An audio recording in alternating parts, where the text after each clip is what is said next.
talk about coaching yesterday. We had to drive out to St. Albert.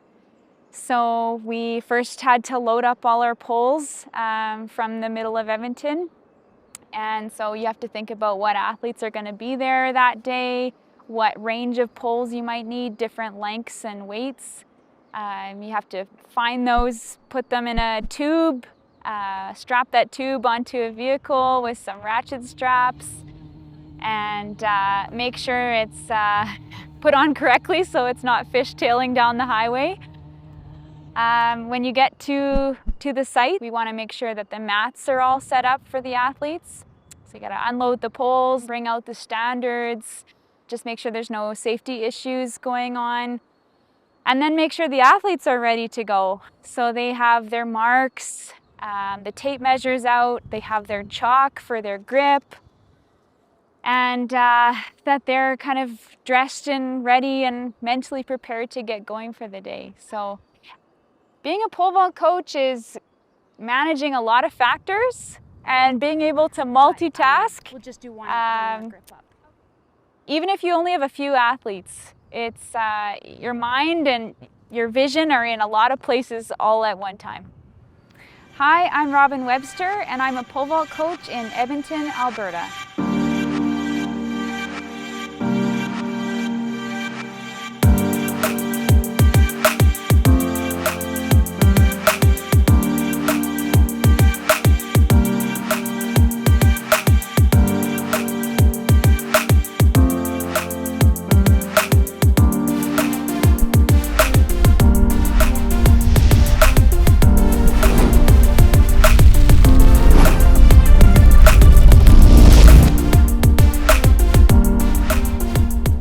I've been working with the Red Deer Titans Track and Field Club in Red Deer, Alberta for the last year or so.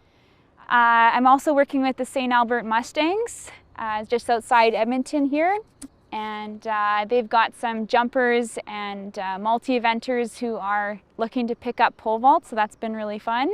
I was coaching with the Edmonton Columbians Track Club. They had a group of U14, U12, U10 athletes who were coming out, and that was great to see the youngsters out.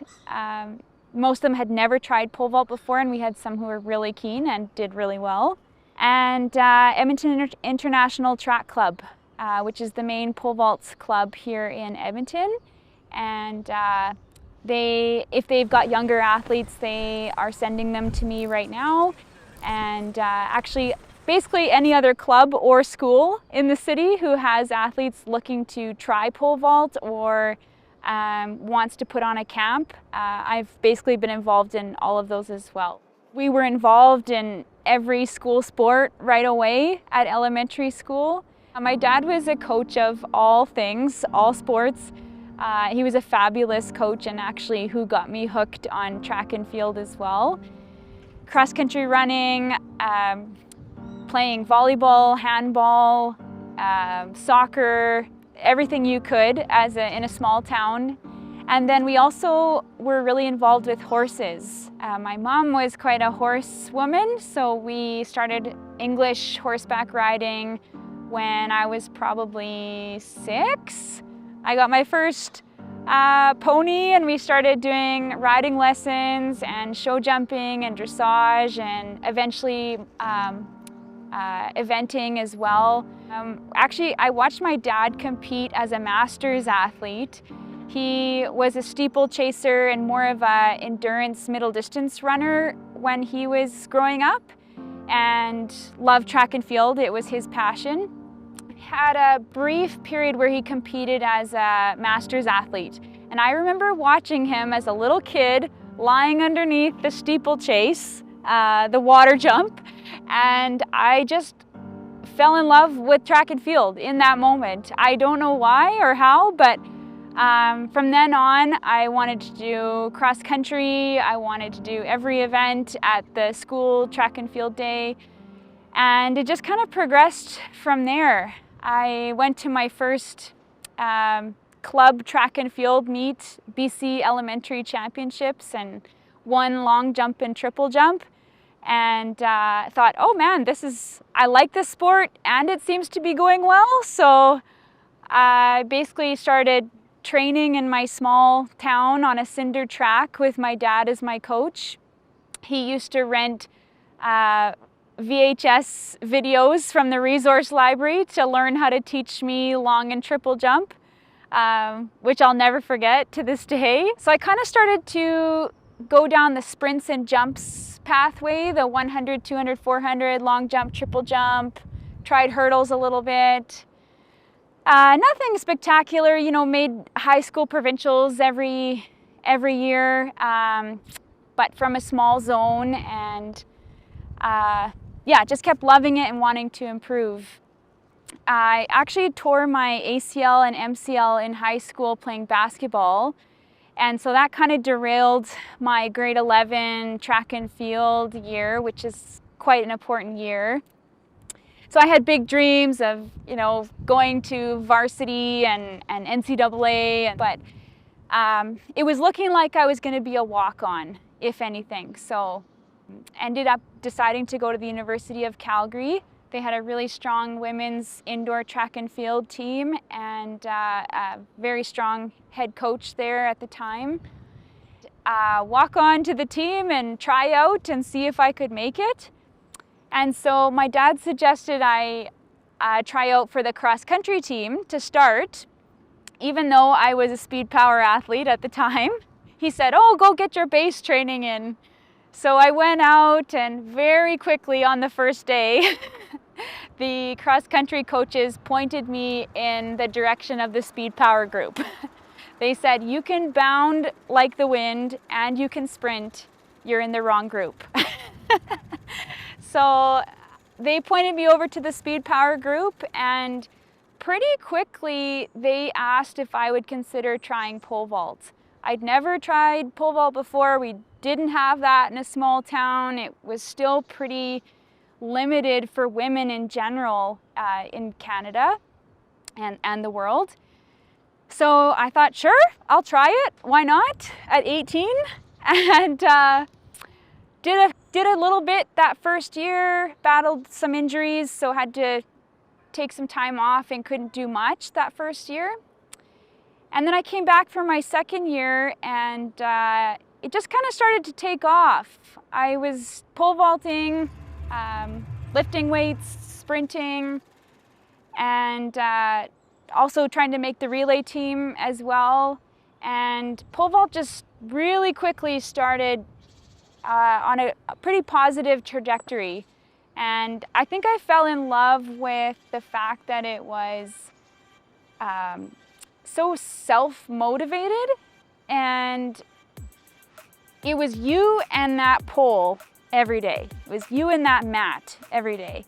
And so it was really this like internal motivation event that I could, you know, with my hard work ethic and determination, I could really just channel trying to get better at it, and bringing a growth mindset to trying to improve every day and get better and make the next bar, and became pretty addictive pretty fast.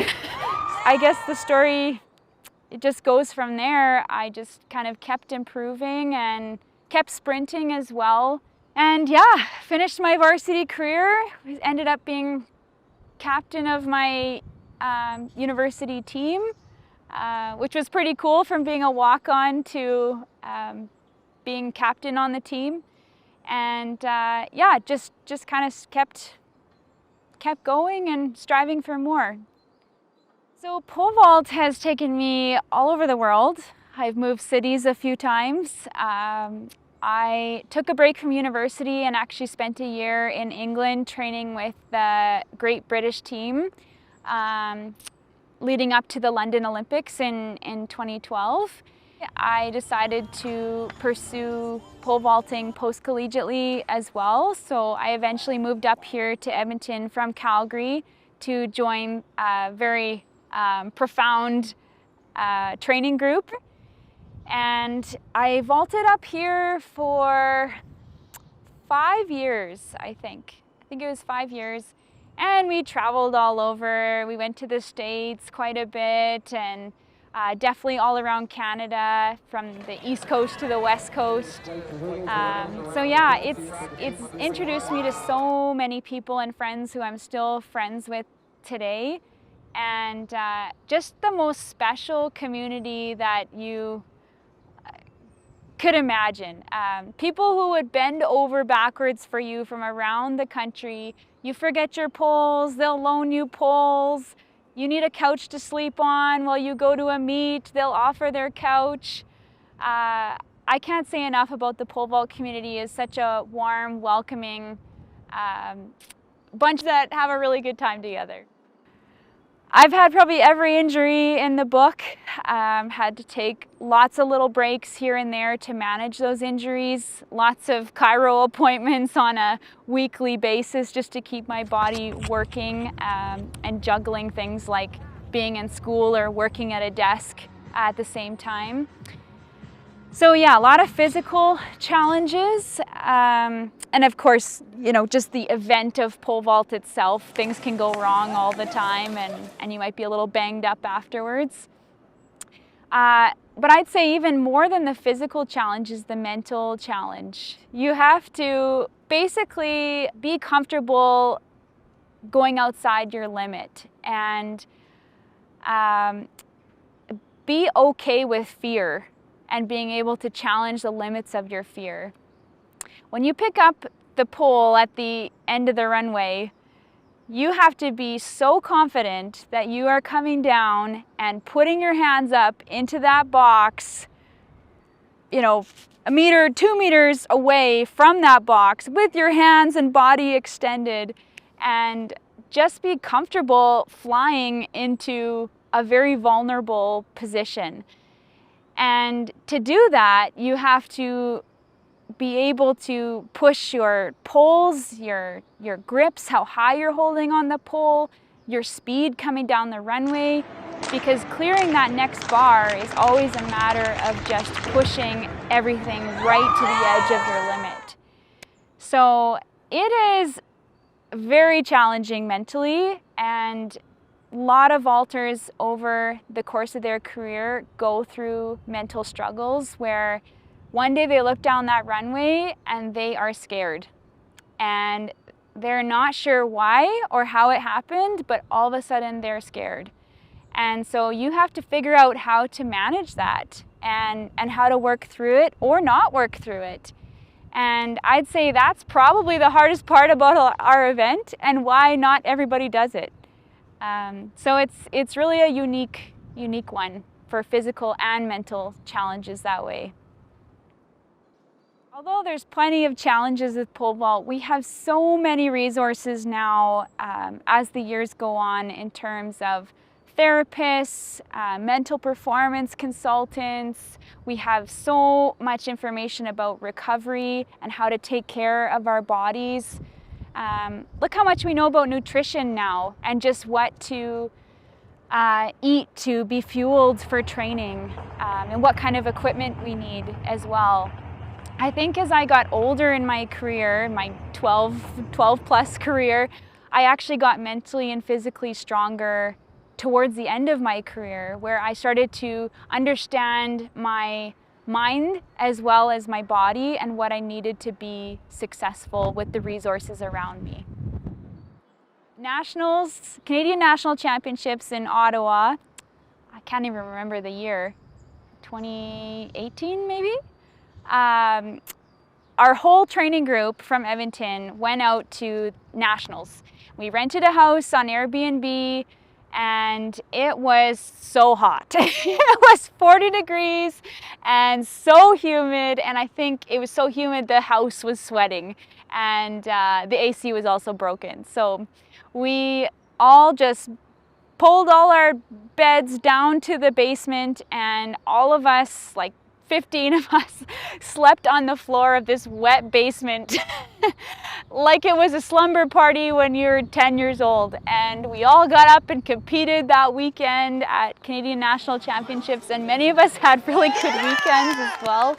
But that was such a memorable moment for me. Like, when I look back on my time as a pole vaulter, and all the laughs that I had with my training group, that is equally as memorable as some of my great performances. And don't get me wrong, I loved, like I have two favorite meets, and one was Nationals in Montreal, where I jumped a PB of 4:06 to sneak in and win the bronze medal. And that was pretty amazing. It was just one of those competitions where everything was flowing.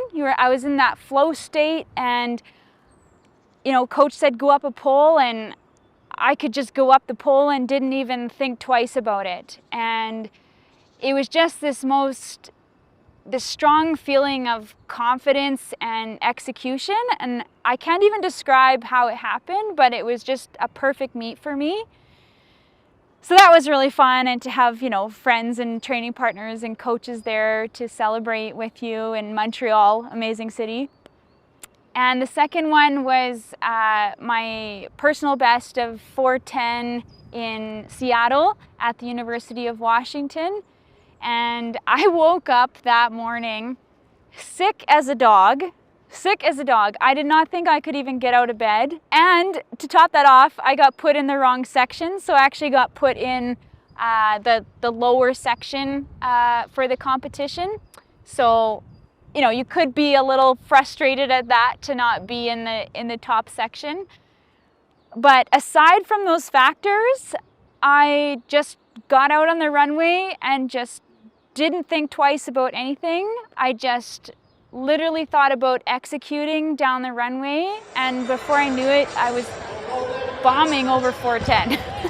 And still to this day, I can't believe that video, because it was just like so much over 4:10. And with all the factors combined, I was just really proud of myself that I had come back from a hamstring tear, been sick, been in the wrong section, and had such a great performance like that. And again, with all my loved ones around to celebrate, it was just a perfect day. And I retired shortly after that due to injuries, so it was a great way to go out. So retiring is always a big conversation for any athlete. I personally feel very lucky the way I retired. I didn't achieve, of course, all my goals that I set out. I think it's really difficult for athletes who have the highest goals you can have. I mean, we all want to make the Olympics. We all want to make a national team. Every girl pole vaulter wants to jump 450 or higher. But the reality is, it just doesn't happen for everybody. And so I think I got to a point where my injuries, because of my age, I was 32 when I retired. I got to a point where my injuries were greater than the times that I was healthy. And so I decided that I was going to stop competing, and was able to hang my hat on my athletic career as something I was proud of and happy with, even though I didn't achieve all those goals I would have loved to achieve. And yeah, I think because I made that decision, although injuries were affecting that decision, because I made it and chose it, I think I have had a really lucky transition from sport. Now, I'm still involved in the sport in a lot of ways, but I think that choice, that taking ownership of that decision, has helped me since then still love the sport as well, because a lot of people don't love the sport when they are forced to leave or feel that they're forced to leave. I've been able to stay healthy and active and do everything I didn't do when I was training. I've been able to pick up skiing and mountain biking and get back into coaching recently, and also to support other athletes and the sport from a different position. And that's part of what I do is my day job now. So I feel grateful for the experience that I had, and also grateful for the retirement experience that I've had, And I feel lucky to say that because I can't say everybody feels like that. I got involved with coaching when I was at university, and not specifically pole vault, but just coaching young kids. And at the time, it was just an opportunity that was there, and my dad was a great coach, and I liked the idea of helping kids learn track and field, which I loved, and I wanted to share that with them. But as I slowly morphed into coaching pole vault specifically, I think because as a pole vaulter, you go through so much learning and growth, I was really excited to help others going through that journey. So when they're going through those mental challenges, when they're trying to just learn this super complicated sport, I was really excited to be able to try to teach them in a way that made sense to them. So I'd say I'm really interested in learning styles and trying to coach to an athlete's learning style. So if they're visual, if they're kinesthetic, if they're auditory, I really like being able to adapt what you're trying to teach them to how they learn. And a quote that I think my dad said it to me when I was growing up as a teacher was, "You haven't taught anything until they've learned." And so I've always kept that in my head. Like, I don't just want to have a coach or be a coach that is just spewing information. I want to be somebody who an athlete is able to have an engagement with and communicate, "I don't understand that. Can you help me understand that?" And I can rephrase or try a new way of communicating it to them so that they understand. Because when they understand is the most rewarding outcome that you can have as a coach. You just see that light go off in their eyes, or they have one jump and they just look at you and they say, "I got it, coach." And you know, that's the most rewarding thing for me, and what keeps me wanting to coach is when they have those moments that they feel a sense of progress and growth as an athlete or as a person. What's important to me in a coach-athlete relationship is the trust, for sure, in pole vault, being able to have that athlete trust in you and that you're making the best decisions for them and to meet them where they're at and their goals as well. I think also an athlete just knowing that a coach cares about them, that they're not just showing up and kind of like half there, that they haven't just like flung together a practice plan and don't really, didn't really put time into it, that they don't really know what's going on in their life or what they're working towards. I want to be that coach that an athlete knows 100% that I am in it for them and care about them and what they're dealing with on a daily basis, and I'll do everything in my power to help them grow and succeed. I feel really lucky that I've had so many people offer to share their knowledge, whether that's in pole vault or not in pole vault. I've had a lot of coaches in our community who have expertise in sprinting or programming or strength and conditioning or endurance running, just offer to be a resource or a mentor and answer my naive questions at times over the years. And I think that we have a really open and just lucky community here in Edmonton, in our track and field community and in the coaching community, that not everywhere has. And I really believe that I never thought I would come to Edmonton and find this here, and I feel like we have a pretty special group of people who care so much about the sport, and that's the sport of track and field, not just pole vault. We have so many people just willing to bend over backwards, volunteer, go the extra mile, and I'm really thrilled to be a part of it. So what advice do I have for people wanting to get involved in coaching or vaulting? I'd say if you want to coach pole vault, it's tricky if you've never done it. So I would say that your best bet is to stand beside somebody. Ask another coach if you can come and hang out with them and just stand by them and watch a practice and pick their brain and ask questions.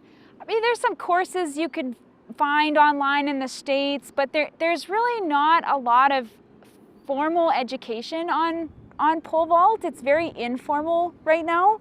So I would say really try to get on the ground with another coach. That would be my advice. And you don't need a perfect situation either. Like, you don't need to have a beautiful facility with all the mats and bells and whistles. If you have a school gym and a high jump mat and can build a box, you can do pole vault there. So even if you're in a rural small community, which I'm also very passionate about because that's where I came from, you can still learn and get started. So reach out if anybody wants to pick my brain about that. But in terms of getting started as an athlete vaulting, you can start really as young as like 8 years old. Obviously, as you get taller, it gets easier to get onto the mat and stronger, of course, as well. But yeah, I would say there are several clubs in the Edmonton area and of course around Alberta as well that have other events that you can train for. So you can either join a general track and field club and then come and pole vault with a pole vault specialist club once in a while, once a week or even less. Or you can join a pole vault specific club like Edmonton International if you just want to focus on pole vault.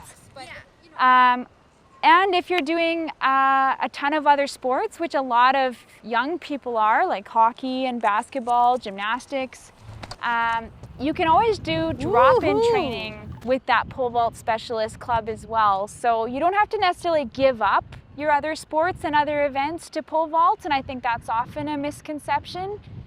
You can do it right alongside them, and you know, one day you might decide, hey, like, I'm too big for gymnastics and maybe I'd like to transition into another sport, and maybe that could be pole vault for you. So lots of options.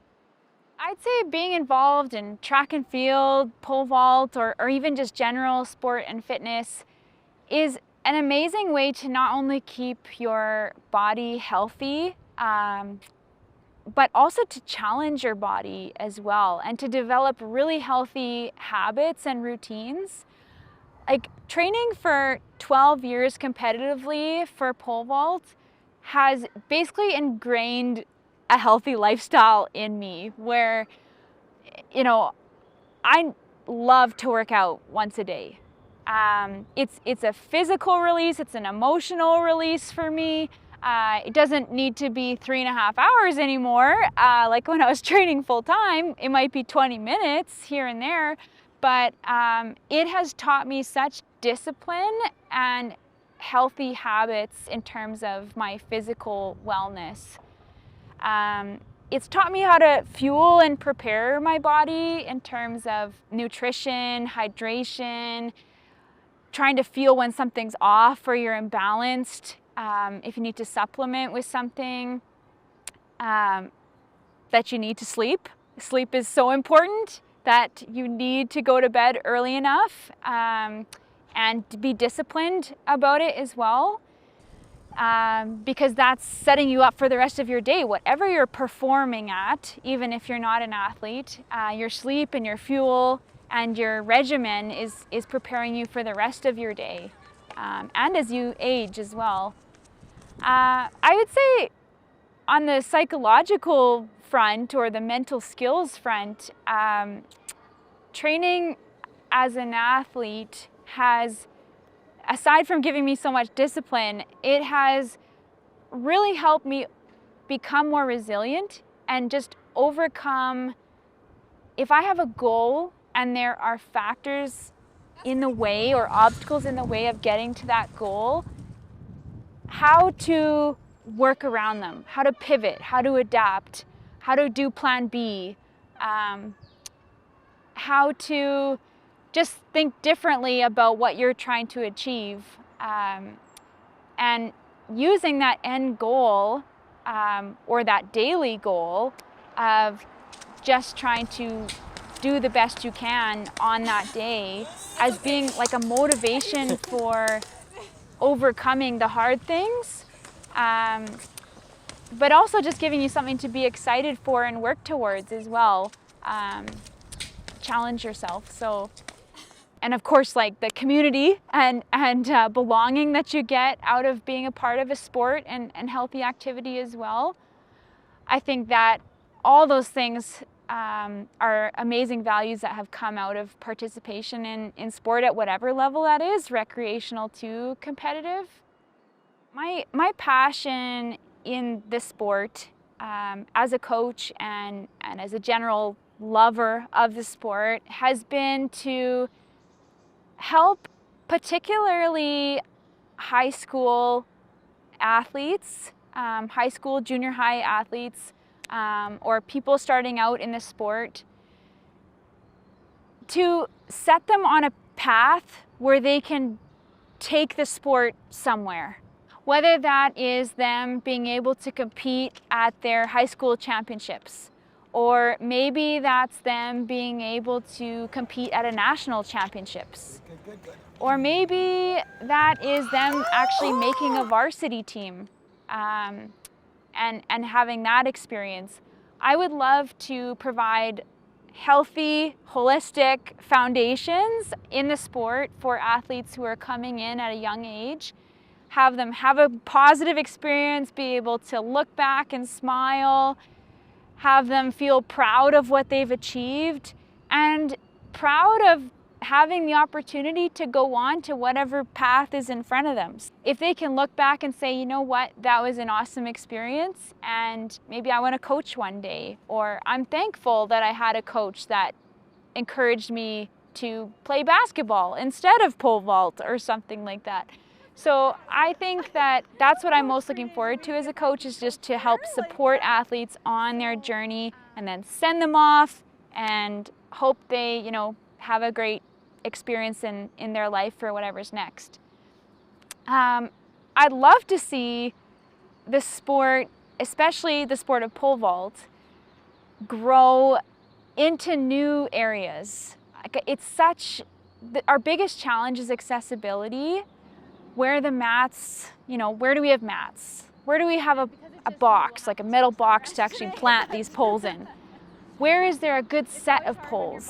All those things are huge barriers for entry right now, and so I think that's why we aren't seeing a lot of numbers in the sport, especially outside of an urban setting.